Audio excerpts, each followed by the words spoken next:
Hey guys, Dan Garner, strength coach and nutrition specialist here. Should you have your carbohydrates in the morning or at nighttime? This argument's kind of been going on for a long time, and there are people on both ends of the spectrum here. But right off the bat, it's kind of a moot point or something to not really think about, because when you have your carbohydrates, doesn't address the main issue, that is calorie intake and overall fat balance throughout the day. So if you're having all your carbohydrates in the morning, then you're going to be oxidizing carbohydrates primarily for fuel within the morning time. And then as the day goes on, you're going to be oxidizing more fat for fuel. So you'll be oxidizing more fat at night than you would be in the morning if you have morning carbs. Neutralizes itself out. Now on the flip side, if we shift all of our carbohydrates to nighttime, we're going to be oxidizing more fat in the morning because carbohydrates aren't available, and therefore oxidizing more carbohydrates at nighttime because this is when we're having our carbs. Again, we see this neutral effect. So it's about fat balance at the end of the day is what's going to determine your body composition change over time. So right off the bat, it's a question of energy balance, calories in versus calories out, and less a question of when you're having your carbohydrates, because this neutralizing effect will occur. So when it comes to carbohydrates in the morning, the research supporting carbohydrates in the morning for weight loss, this is largely observational, and we know that correlation doesn't equal causation. So check out that research. It is largely observational. And when it comes to the nighttime stuff, people got excited about nighttime carbohydrates primarily because of two studies. And it goes all the way back to 1997 by research done by Keem et al. And what they did was they distributed calories, so not necessarily carbohydrates. What they did was they compared two groups of 70% calories at nighttime and 30% calories in the morning versus another group that was 70% calories in the morning and 30% of their calories at nighttime. So big shifts here. And why people got excited was because at the nighttime group, they actually lost more weight and retained more lean muscle mass throughout the duration of that study. But the weight loss was less than 1% difference. There's not a lot we can draw there. And the changes actually only happened in one of the crossover groups. So both groups did both distributions of calories, and only one group had the result one time. So it's not something that we can draw a whole lot from. So then in more recent years, Sofer et al. Did another trial, but this time actually utilizing carbohydrates. So we're narrowing down our isolation of the specific thing that's going on here. And they did a 6-month trial, which is great to see long trials like this. And they compared piling all your carbohydrates with dinner or having them evenly distributed throughout the day. So it wasn't a morning versus night thing. It was a night versus even distribution thing.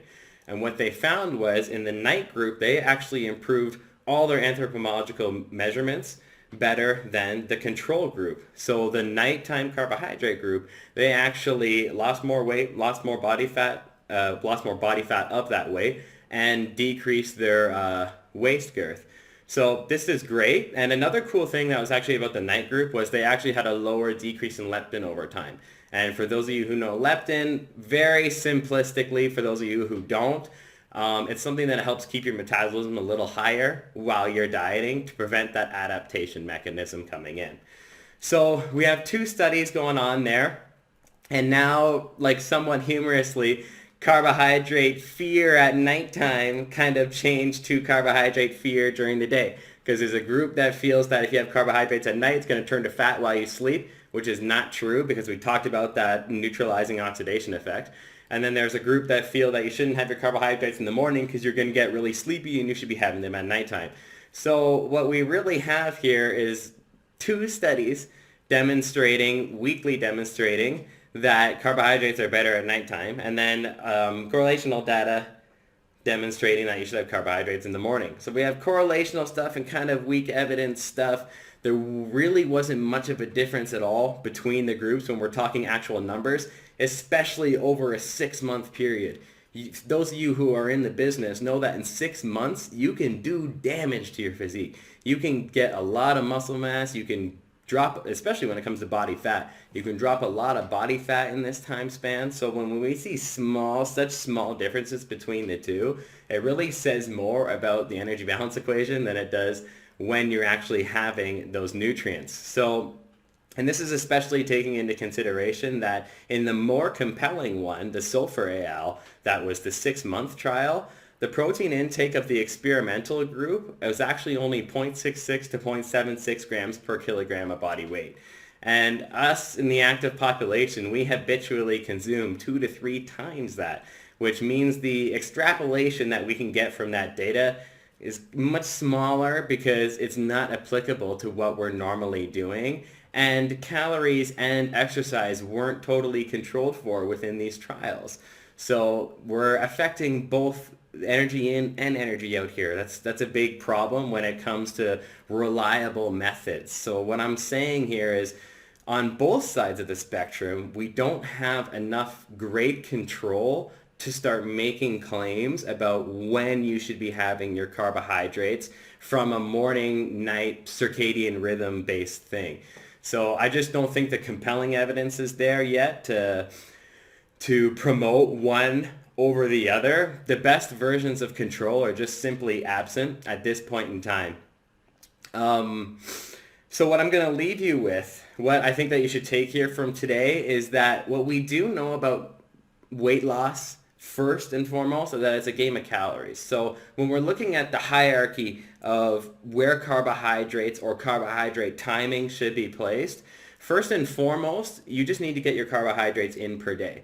The amount, making sure that you get the correct amount in per day is light years more important than when you have it. So we're checking that box first. The second box we're going to check is simply adherence. When do you want to have your carbohydrates? When are you going to have your carbohydrates to stay within your allotted guidelines that's going to improve adherence for the long term so that you can stay on the diet that you're on? The best diet in the world is not going to work as best as the diet that you can stick to. The diet that you can stick to is the diet that's going to work for you. So you could have the most scientifically proven diet in the entire world, but if you can't stick to it, it's not worth anything to you. The best diet for you is the one that you can stick to. So that's why adherence is number 2. And number 3 when it comes to carbohydrates is you don't want to sacrifice performance and recovery, especially if you're an athlete. So carbohydrates, we do know that carbohydrate timing is effective in the pre, during, and post-workout area to promote performance and recovery. So that is number 3 on the list for sure because that timing makes sense. Carbohydrate timing should revolve around the workout window. And then way down at the bottom of the totem pole is this hypothesizing of whether we should have it in the morning or at nighttime. And I feel that you should experiment with that if you want to, but only if the top 3 are in check first. Thanks a lot for watching, guys.